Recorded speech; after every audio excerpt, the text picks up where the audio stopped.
So in today's class, we will discuss about one of the most important chapter of class 12th, that is haloalkanes and haloarenes. So in this class, ये जो class है उसमें basically हम introductions देखने वाले हैं, classifications भी हम देखेंगे कि कैसे halo alkanes and halo arenes को हम क्लासीफाई कर सकते हैं और क्या क्या क्लासिफिकेशंस हैं। साथ में ही हम ये भी जानेंगे कि जो 12th क्लास है हमारी, तो उसमें जो 4 to 5 चैप्टर्स है, जो कि सबसे मोस्ट इम्पॉर्टेंट चैप्टर है, उसका एक आइडियल अप्रोच क्या होना चाहिए प्रिपरेशन के लिए, so that we can score maximum marks in organic chemistry as well. So let's start.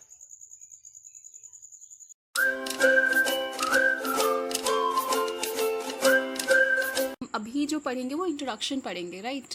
सो सबसे पहले हमें ये जानने की ज़रूरत है कि halo alkanes and halo arenes कहते किसे हैं।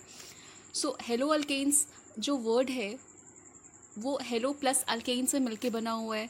तो जब भी हम अब हेलो क्या है, हेलो जो है हेलोजन से आया हुआ है। हमारे पीरियोडिक टेबल में जितनी भी ग्रुप 17 एलिमेंट्स होते हैं, like fluorine, chlorine, bromine, iodine, उसे ही हम हेलोजन कहते हैं। एंड हेलोजन कोई शॉर्ट फॉर्म में यहाँ हेलो कहा जाता है, राइट। सो अब अल्केन्स क्या होता है, तो हेलो अल्केन्स क्या होता है। तो हम अल्केन्स को तो जानते ही हैं। अल्केन का जो जनरल फार्मूला होता है वो होता है CnH2n+2। तो जब हम अल्केन से एक हाइड्रोजन को निकालते हैं तो उसे हम अल्काइल कहते हैं, और उसी अल्काइल में जब हम हेलोजन ऐड करते हैं तो उसे हम अल्काइल हैलाइड या फिर हेलो अल्केन्स कहते हैं। Similarly for halo arenes, right. So ये यहाँ पे दिया हुआ है कि it is a halogen derivatives, it is derived from hydrocarbon by replacement of one or more hydrogen atom by halogen atom. Okay, so अब अल्केन्स और अरीन्स कहाँ से आई है, इसके लिए हम थोड़ी सी एक पीछे वाली क्लासिफिकेशंस देख लेंगे, सो डैट आपको ये क्लियर हो जाए कि ओरिजिनेट कहाँ से हो रही है। So this is the thing. Organic compounds की क्लासिफिकेशंस को देख लेते हैं। ऑर्गेनिक कंपाउंड्स जो होती है, जो कि बेसिकली हाइड्रोकार्बन्स होती है एंड इट्स डेरिवेटिव होती है, जो हाइड्रोजन एंड कार्बन से मिलके बने होते हैं, उसे हम ऑर्गेनिक कंपाउंड्स कहते हैं। इसे हम 2 कैटेगरीज में डिवाइड कर सकते हैं। ओके, तो first one is open chain and the second one is close chain. Open chain मतलब जो क्लोज ना हो, ओपन हो, स्ट्रेट चेन वाले कैटेगरीज में ले सकते हैं इसको। और क्लोज चेन मतलब एकदम क्लोज्ड हो। अब ओपन चेन वाले को अगेन हम 2 कैटेगरीज में डिवाइड कर सकते हैं, सैचुरेटेड एंड अनसैचुरेटेड। ठीक है, सैचुरेटेड वाली कैटेगरीज में अल्केन्स आ जाएंगी एंड अनसैचुरेटेड वाले कैटेगरीज में अल्केन्स एंड अल्काइंस आ जाएगी। अल्केन्स वाले में सिंगल बॉन्ड होती है, अल्केन्स एंड अल्काइंस में double bond and triple bond होती है। अब क्लोज्ड वाले को भी हम अगेन 2 कैटेगरीज में डिवाइड कर सकते हैं। The first one is homocyclic and the second one is heterocyclic. So as the name suggest, homo means same and hetero means different. So homocyclic में क्या होता है कि जितने भी एटॉम्स होते हैं वो कार्बन के ही होते हैं। Okay, so in homocyclic compound it is made up of only carbon atom, and in hetero it is made up of at least 2 different elements, तो उसे हम heterocyclic compounds कहते हैं।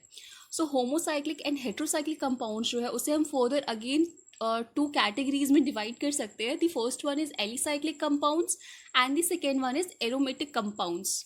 Okay, so alicyclic and aromatic compounds क्या होते हैं, तो aromatic compounds जो होती है वो उसमें ऑल्टरनेट बॉन्ड्स होती है, वो काफ़ी ज़्यादा स्टेबल होती है, वो एक अलग पोर्शन है। बट अभी के लिए हमें सिर्फ बेंजीन वाले एरोमेटिक कंपाउंड्स के बारे में पढ़ना है। तो यहाँ पे आप ये समझ सकते हो कि जितने भी बेंजीन वाले रिंग होंगे किसी भी कंपाउंड में उसे हम एरोमेटिक कहेंगे, और जिसमें नहीं होंगे उसे एलिसाइक्लिक कहेंगे। ओके, सो ये सिंपल क्लासिफिकेशन है। सो यहीं से अल्केन्स आ गया है, और जो क्लोज चेन और साइक्लिक कंपाउंड्स होती है वहाँ से अरीन्स आ गया है। तो यहाँ पे जो हमारा जो चैप्टर है वहाँ पे हम बेसिकली अल्केन्स के बारे में बात करेंगे, हेलो अल्केन्स के बारे में। और अरीन्स जो होती है वो होती है एक्चुअली एरोमेटिक कंपाउंड्स। ठीक है, सो एरोमेटिक कंपाउंड्स वाले में हम, तो हेलो अरीन्स जो है वो यहाँ से आ जाती है, एरोमेटिक कंपाउंड्स वाले कैटेगरी से आ जाती है। ओके, नाउ सो ये बेसिक डेफिनेशंस दी हुई है हेलो अल्केन्स की एंड हेलो अरीन्स की। हेलो अल्केन्स को हम RX से रिप्रेजेंट करते हैं। R जो होती है वो अल्काइल ग्रुप होती है, X जो होती है वो हेलोजन होती है। सिमिलरली फॉर हेलो अरीन्स इसमें इसको भी हम ARX से रिप्रेजेंट करते हैं। AR जो होती है वो अराइल ग्रुप होती है। ठीक है।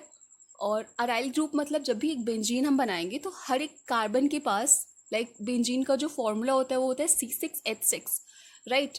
तो अगर हम एक हाइड्रोजन को रिप्लेस कर दें हेलोजन से, या फिर एक से ज़्यादा हाइड्रोजन को हम रिप्लेस करें हेलोजन से, तो उसी को हम बोलेंगे हेलो अरीन्स यहाँ पे। ओके, सो यही होता है। तो यहाँ पे so it is represented by ARX. AR is the aryl group and X is the halogen.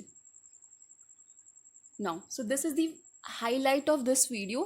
ये काफ़ी important है, और क्योंकि मैंने अभी 12th स्टार्ट किया ऑर्गेनिक, तो मुझे लगा सबसे पहले मुझे यही वाला शेयर करना चाहिए, क्योंकि ये प्रॉब्लम्स होती है ऑर्गेनिक केमिस्ट्री में। 12th की ऑर्गेनिक केमिस्ट्री कंपेरेटिवली थोड़ी इजी है 11th वाले पोर्शन से, लेकिन फिर भी ऑर्गेनिक तो एक कॉमन चीज़ है जो इशू होती है ऑर्गेनिक में सबको। सो उसके लिए मैंने कुछ मुझे जो लगा सही वो मैं अभी बता रही हूँ। लाइक जो प्रॉब्लम्स होती है ऑर्गेनिक केमिस्ट्री में फॉर 12th क्लास, वो होती है कि फर्स्ट जो प्रॉब्लम होती है वो मुझे लगता है कि क्योंकि बहुत सारी केमिकल रिएक्शंस होती है, आयोपैक नेमिंग्स होती है, बहुत सारी प्रिपरेशंस होती है, सो वो काफ़ी वास्ट लगती है सिलेबस एंड बहुत लेंदी फील होती है। ठीक है, तो एक नेगेटिव अप्रोच होता है, एक नेगेटिविटी आ जाती है ऑर्गेनिक को लेके कि ये डिफ़िकल्ट है और ये नहीं होने वाला। सो ये फर्स्ट प्रॉब्लम होती है ऑर्गेनिक के साथ। सेकेंड थिंग इज़ दैट जो प्रॉब्लम होती है वो होती है केमिकल रिएक्शंस को लेके, जो नेम रिएक्शंस होती है और उनके मैकेनिज्म जो होते हैं, जो याद करने वाली चीज़ होती है, उसको लेके भी प्रॉब्लम होती है। सो इसके लिए मैं क्या सोच कर रही हूँ, सो इसका मैंने 2 सॉल्यूशन किया है जिसको मैंने खुद 12th क्लास में फॉलो किया है। तो फर्स्ट सॉल्यूशन इज़ दैट आपको जब भी आप चैप्टर पढ़ो ऑर्गेनिक केमिस्ट्री की, तो आपको उस चैप्टर में से टॉपिक्स को निकालने हैं। ओके, जैसे आप मान लो halo alkanes and halo arenes पढ़ रहे हो, तो आपको 4 to 5 मेजर टॉपिक्स निकालने हैं कि ये 4 to 5 टॉपिक्स में ये सारा चैप्टर जो है वो कवर हो जाएगा। सो ये फर्स्ट आपका स्टेप करना है यहाँ पे, ठीक है। उससे फ़ायदा क्या होगा? उससे फ़ायदा ये होगा कि आपको एक पॉजिटिव अप्रोच मिलेगी उस चैप्टर को लेके। साथ में, और मैं ये भी कहना चाहूँगी, जब भी आप टॉपिक्स को डिवाइड करो तो फर्स्ट ऑफ ऑल जो भी आप चैप्टर पढ़ रहे हो उसके लिए आप एक 1 to 2 आवर्स का एक सेशन रख के पहले एक होल आइडिया ले लो उस चैप्टर का, सो डैट आपको पता हो कि अगर इसमें 4 मेजर टॉपिक्स है तो कितने कितने टाइम्स में ख़त्म होंगे, so that you can adjust yourself according to the timings of the chapters. Like आपको पता होना चाहिए कि कितना टाइम किस पोर्शन को किस टॉपिक को कितना टाइम लग रहा है। ओके, सो ये चीज़ होती है यहाँ पे, आपको हेल्प करेगा ये। तो आपको डिवीजन करनी है टॉपिक्स की, आपको हर एक चैप्टर को एक सो दैट ये रिकॉल करने में भी काफ़ी हेल्प होता है कि आप एक रिकॉल कर सको कि हाँ ये चैप्टर है, इसमें 4 to 5 मेजर टॉपिक्स है। सब टॉपिक्स भी तो आएंगी, लेकिन आपको मेजर टॉपिक्स पहले निकाल लेने हैं। Okay, the second thing is that जो खुद मैंने फॉलो किया है अपने 12th बोर्ड्स के टाइम, वो है केमिकल रिएक्शंस के रिगार्डिंग। केमिकल रिएक्शंस और उसके मैकेनिज़म्स जो होते हैं वो काफ़ी हमें नहीं याद होते हैं, हम बहुत जल्दी भूलते हैं वो सब चीज़। तो उसके लिए आप क्या कर सकते हो कि take separate copy, write the name reactions and mechanism for all the important reaction for all the chapters and schedule yourself like that you have to revise it at least after 4 to 5 days। ठीक है, एक आपको copy ले लेनी है, chapter wise जितने भी chemical reactions आ रही है, for example hello alkenes and halo arenes में आपको फॉर एग्जांपल 10 नेम रिएक्शंस मिल जाएंगे। ठीक है, उसको क्या करना है, आपको उसको एक कॉपी लेनी है और सबको लिखते जाना है विथ मैकेनिज़्म। वही काम आपको सारे चैप्टर्स में करना है, जितने भी 3 to 4 to 5 चैप्टर्स ऑर्गेनिक के, वही चीज़ आपको करनी है। और अपने आप को ऐसे शेड्यूल अपना बनाना है कि आपको 4 to 5 डेज़ में या संडे के दिन भी आपको रिवाइज करना है। ठीक है, सो ये चीज़ें आपको करनी पड़ेगी इसके लिए। एक और चीज़ है रिविज़न के रिगार्डिंग कि रिविज़न कैसे करनी है। सो केमिकल रिएक्शंस में आपको जब भी रिवाइज़ करना हो कि कोई भी नेम रिएक्शन, फॉर एग्जांपल आपको एल्डोल रिएक्शन अगर रिवाइज़ करनी है, तो सबसे पहले आपको ये पता होना चाहिए किसी भी नेम रिएक्शन के लिए कि उसकी सबस्ट्रेट क्या है। फर्स्ट थिंग इज़ दैट उसकी सबस्ट्रेट क्या है, द सेकेंड इज़ रीएजेंट क्या है, थर्ड इज़ प्रोडक्ट क्या फॉर्म हो रहा है। ये 3 चीज़ आप याद रखोगे तो आप आराम से केमिकल रिएक्शंस भी लिख लोगे, और जो डेफिनेशन या स्टेटमेंट्स होती है वो भी आप इजीली लिख लोगे। सो ये चीज़ होती है, तो आपको ये 3 चीज़ याद करनी है। और सेकेंडली जो मैकेनिज़्म है, मैकेनिज़्म रिवाइज करने टाइम मेक श्योर कि आप पेन और पेपर लेके बैठे, आपको प्रैक्टिस करनी है, मतलब आपको लिख लिख के याद करना है मैकेनिज़्म। वो ज़्यादा इफेक्टिव होता है रदर देन सिर्फ पढ़ना। पढ़ने से तो कुछ आएगा ही नहीं, आपको लिखना पड़ेगा। Okay, so this is the thing. तो यहाँ पे जो मैंने जो लिस्ट बनाया हुआ है, introduction, preparation, physical properties and chemical properties, ये आपके सारे पोर्शंस में वलीड होगा। लाइक जो भी हमारे 12th में चैप्टर्स है ऑर्गेनिक केमिस्ट्री की, 1 से लेके 4 तक, like hello alkenes, alcohol, phenols, aldehyde and ketone and amines, सबके लिए ये 4 जो होगा वो मेजर टॉपिक होगा। सब में आपको इंट्रोडक्शन पढ़ना होगा, प्रिपरेशन पढ़ना होगा, फिजिकल प्रॉपर्टीज़ पढ़नी होगी एंड केमिकल प्रॉपर्टीज़ पढ़नी होगी। ओके, सो कुछ अगर एक्स्ट्रा आएंगी तो आपको इसी में एडजस्ट कर लेनी है, लेकिन आपको ये ध्यान में रखना है कि ये 4 मेजर टॉपिक्स होगी और इसको आपको करना है। ओके, नाउ अब जो हमारा चैप्टर है halo alkanes and halo arenes, इसमें हम आज जो पढ़ने वाले हैं वो क्लासिफिकेशन भी पढ़ेंगे हम। सो क्लासिफिकेशन हम हेलोजन डेरिवेटिव्स का 2 कैटेगरीज में कर सकते हैं। There is mainly 2 categories. The first one is based on the halogen atom and the second one is the based on the hybridization of carbon atom to which our halogen is attached. Okay, so based on the halogen atom, it can be classified as mono, di or tri. ठीक है, अगर एक halogen compounds, अगर एक halogen होगा तो उसे हम हेलो अल्केन्स या हेलो अरीन्स कहेंगे, मोनो हेलो अल्केन्स और हेलो अरीन्स। अगर 2 होंगे तो डाई हेलो, 3 होंगे तो ट्राई हेलो, 4 होंगे टेट्रा हेलो, लाइक दैट।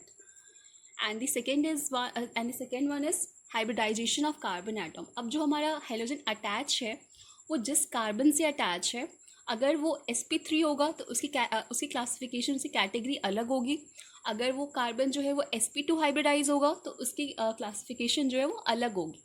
ठीक है, नाउ डाई हेलोजन कंपाउंड जो होते हैं जिसमें 2 हेलोजन होते हैं अटैच्ड, उसको फर्दर हम 2 कैटेगरीज में डिवाइड कर सकते हैं। The first one is gem di halides and second one is vic di halides. अब जेम डाई हेलाइड्स क्या होता है, अगर हमारा जो 2 हेलोजन एटम है अगर वो सेम कार्बन एटम पे अटैच है तो उसको हम बोलेंगे जेम डाई हेलाइड्स, एंड अगर वो एडजेसेंट कार्बन एटम पे अटैच्ड है तो उसे हम बोलेंगे विजिनल डाई हेलाइड्स या विस डाई हेलाइड्स। ओके, सो यानी कि जेम डाई हेलाइड्स वाले में सेम कार्बन में अटैच होते हैं हेलोजन, एंड विज में डिफरेंट कार्बन या एडजेसेंट कार्बन एटम पे अटैच होते हैं हमारी हेलोजन। ओके, नाउ अब अगर हमारा जो हेलोजन है वो जिस कार्बन से अटैच है अगर वो sp3 हाइब्रिडाइज्ड कार्बन होगा तो फिर हम उसे 3 कैटेगरीज में डिवाइड कर सकते हैं। First one is halo alkanes, second one is allylic halides and the third is benzylic halides. अब ये क्या होता है इसको हम एक एक करके देख लेते हैं। सो हेलो अल्केन्स वाले कैटेगरी को तो हम जानते हैं हेलो प्लस अल्केन से मिलकर बना हुआ है। सो इसको हम फर्दर 3 कैटेगरीज में डिवाइड कर सकते हैं। The first one is primary, secondary और टर्शियरी। सो प्राइमरी किसे कहते हैं, अगर हमारा कार्बन जो है, जो भी हमारा हेलो अल्केन्स है, अगर उसके पास एक कार्बन अटैच हो तो उसे हम बोलेंगे प्राइमरी कार्बन। अगर सेकेंडरी, अगर 2 अल्काइल ग्रुप हो और वहाँ पे हमारा हेलोजन अटैच हो तो उसको हम बोलेंगे सेकेंडरी। अगर 3 अल्काइल ग्रुप हो और उसमें हमारा हेलोजन अटैच हो, उस कार्बन पे हमारा हेलोजन अटैच हो तो उसको हम बोलेंगे tertiary. Okay, so according to whether halogen atom is bonded to primary, secondary and tertiary carbon atom, it is divided into primary, secondary and tertiary, so like that. Now second one is allylic halides। तो allylic halides जो होते हैं, सबसे पहले हमें ये समझना होगा कि allylic कार्बन क्या होता है। ठीक है, तो कभी भी डबल बॉन्ड्स आपको मिलेगा और डबल बॉन्ड्स के एडजेसेंट वाला जो कार्बन होगा वो sp3 हाइब्रिडाइज्ड होगा, और उसके साथ अगर हम तो उसे जो डबल बॉन्ड के एडजेसेंट कार्बन जो होगा जो कि sp3 हाइब्रिडाइज्ड होगा तो उसे ही हम बोलते हैं एलाइलिक कार्बन। ठीक है, अब अगर उस एलाइलिक कार्बन के पास हेलोजन अटैच हम कर देंगे तो उसे हम बोलेंगे अलाइलिक हलाइड्स। ओके, सो वही चीज़ यहाँ पे लिखी हुई है। The third category is benzylic halides. Benzylic halides में भी सेम होती है।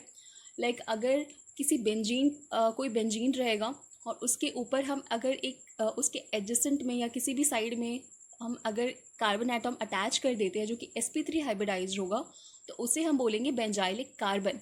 अब उस बेंजाइलिक कार्बन पे अगर हम हेलोजन जाके लगा दें तो उसे हम बोलेंगे क्या, बेंजाइलिक हैलाइड्स। ठीक है, सो इसकी डेफिनेशन सब कुछ यहाँ पे लिखी हुई है। Now the second is halogen compounds in which halogen is bonded to sp2 hybridized carbon atom. So it is again divided into two categories. अब अगर sp2 जो हमारा कार्बन एटम है जिससे हमारा हेलोजन अटैच है, अगर वो sp2 हाइब्रिडाइज्ड हो गया, sp3 वाला तो हमने देख लिया, अब हमें बात करनी है sp2 वाले पे। तो अगर वो sp2 हाइब्रिडाइज्ड होगा तो उसे फिर हम फर्दर टू कैटेगरीज में डिवाइड कर सकते हैं। First one is vinyl halide and the second one is aryl halide. So vinyl halides क्या होता है?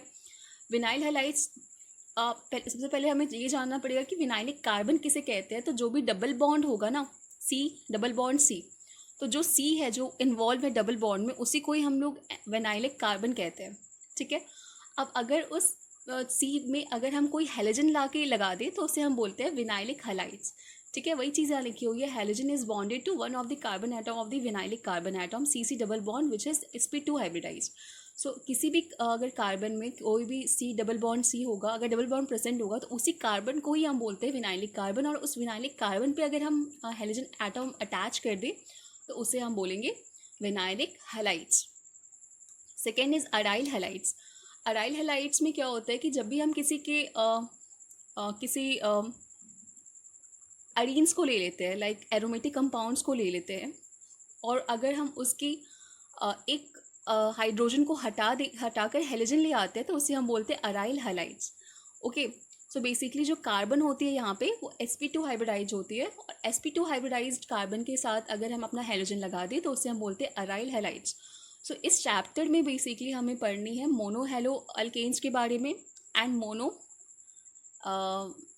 हेलो अरीन्स के बारे में। ठीक है, तो यहाँ से अराइल हैलाइड्स आ जाएगा, और जो हमने आगे पढ़ा पीछे पढ़ा जो अपना हेलोजन वाला, उससे आपका मोनो हेलो अल्केन्स आ जाएगा। सो ये दो का हम लोग को बेसिकली पढ़ना है।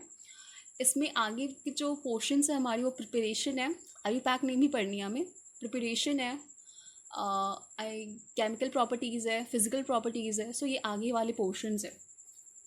So in this way, so in next class we will study about the preparation part. Till then, goodbye and keep learning.